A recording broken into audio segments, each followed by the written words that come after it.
Olá, seja bem-vindo, bem-vinda. Está começando o podcast Rádio Ciência, popularização da pesquisa na região do Alto Solimões, criado para difundir, atualizar e informar a sociedade da região sobre pesquisa, ciência, tecnologia e inovação.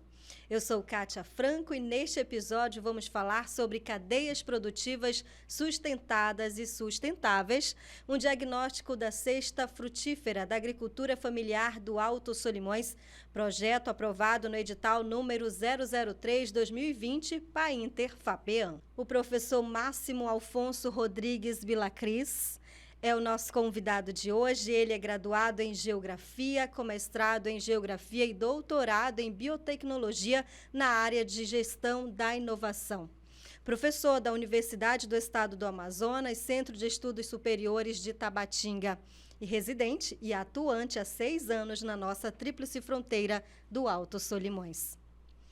Seja bem-vindo, professor Máximo. De que forma é abordado a agricultura familiar e a cadeia produtiva no Alto Solimões? Então, primeiramente, eu acho importante dizer o que é essa cadeia produtiva assim, no Alto Solimões, né? Quando a gente fala de cadeia produtiva, apesar de ser um tema multidisciplinar, teoricamente não, no senso comum seria aquilo que a gente chama de circulação da mercadoria. Então, seria nos processos de produção, quem produz, qual é a qualidade dessa mão de obra que produz.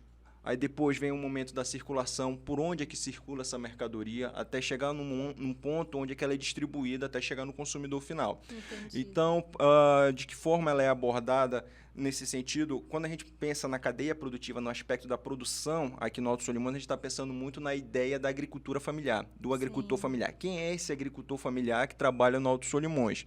A gente pode falar, a gente tem forte, né? A mão de obra indígena, a mão de obra peruana, aí vai brasileiro, colombiano, então é muito nesse sentido.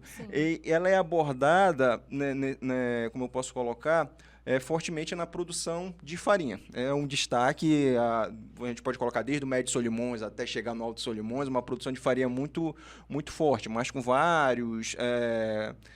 como eu posso colocar, com várias espécies de farinha, né? Então, a gente tem frutos com destaque também, como a banana, o abacaxi, a melancia. Aqui no Alto Solimões a gente tem um destaque, talvez no mapati, né? Que é um fruto, a uva da Amazônia. Então, e a gente também tem a ideia do extrativismo e a pesca também, que compõe essa oferta de cadeia, produtos, que são a comercialização na cidade, né? Da agricultura local.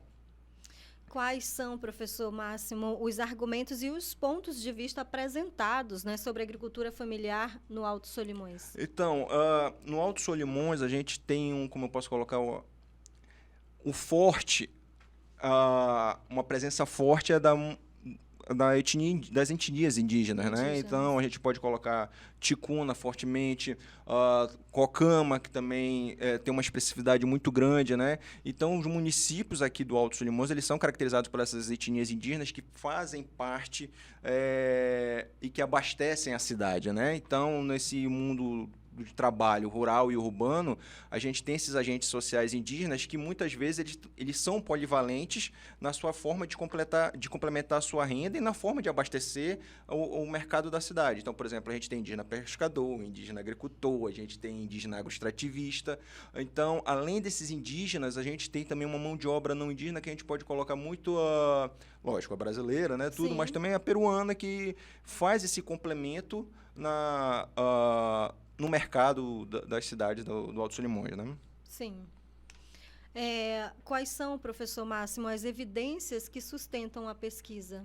Então, é notável a utilização muito forte do etnoconhecimento. O que é esse etnoconhecimento? Né? Aquele saber que é passado de geração em geração, né?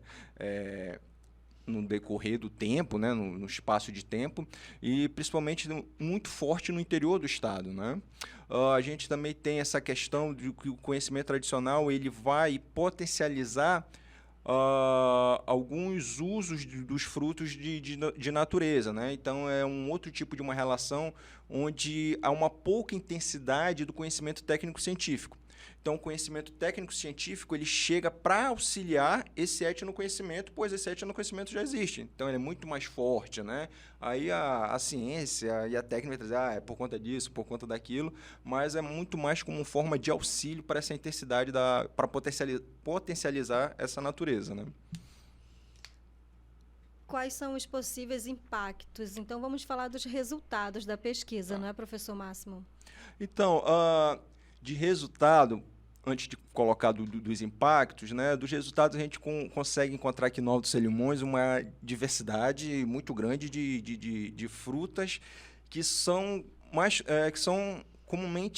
normalmente conhecidas somente na região, e talvez até fortemente consumidas mais na região, né? A gente pode colocar o mapati, a gente pode colocar o rambutan, né? Rambutan, então que é muito forte consumido aqui, não tanto em outros lugares do Amazonas, né? Então, por exemplo, descendo o Alto Solimões, chegando no Médio Solimões, essas frutas elas já não são tão consumidas, né? Então, a gente tem uma diversidade de frutas muito ligada à sazonalidade da natureza, né? A questão da seca, da cheia, da vazante, da enchente.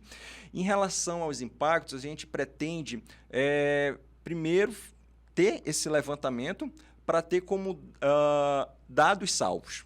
Porque o que acontece? A gente tem na região uma carência de dados. Então, por exemplo, algumas instituições não conseguem fornecer, vamos dizer, a comunidade X produz quantidade essencial, em grande escala. Então, essa falta de dados, essa carência de dados, ela foi talvez um dos empecilhos, né? E a gente, com a pesquisa, a gente pretende ter esses dados salvos para futuras pesquisas estar fazendo esses maiores levantamentos ou outros levantamentos, né? Professor, o senhor falou aí em relação à sazonalidade, a produção. O clima influencia nessa produção? Influencia. Então, influencia na produção e na maturação do fruto, né? Então, a gente tem essa questão. Outra coisa que também influencia nesse processo da cadeia produtiva, que é produção, distribuição, circulação e consumo, é a logística que é feita em relação a enchente ou a vazante do rio, né? Então, por exemplo, a gente chega a frutos baratos porque teve uma facilidade no transporte, tem uma abundância desse fruto, né? Talvez outros frutos fiquem mais caros devido à distância de uma comunidade para o centro das cidades, para o centro comercial das cidades. Então, nesse movimento de cadeia produtiva, até mesmo o que é importante a utilização desse termo, né, cadeia produtiva, não está somente ligada aos aspectos, vamos colocar, humanos, né, então, mão de obra, assim, mas os aspectos naturais que também fazem parte dessa cadeia produtiva. Então, por que, vamos dizer, grandes frutos do Alto Solimões não chegam em centros como na capital, Manaus? Devido à distância, à circulação, mas será que não existe uma logística, uma tecnologia própria para essa realidade, né? Então, é muito mais nesse sentido também, trabalhar com a ideia de cadeia produtiva. Certo. E quais as sugestões para lidar com esses problemas, professor?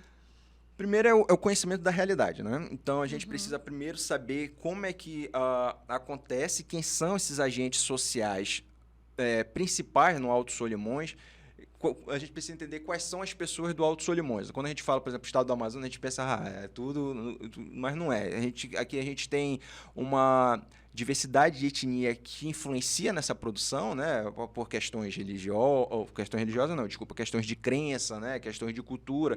Então, por exemplo, a gente vai trabalhar com o genipapo, que é a árvore sagrada dos ticuna, mas para o cocama já não é. Então, como é que fica essa comercialização e tudo isso, né? Então, a gente precisa primeiro conhecer essa realidade, esse aspecto local, entender um pouco da logística da região, que é muito importante, né?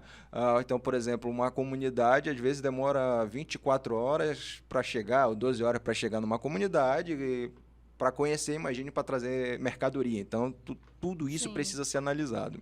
Professor Máximo, onde que foi feita essa pesquisa? Né? Que informações o senhor pode compartilhar com a gente sobre essa pesquisa realizada? Quais os locais, quais municípios? Tá.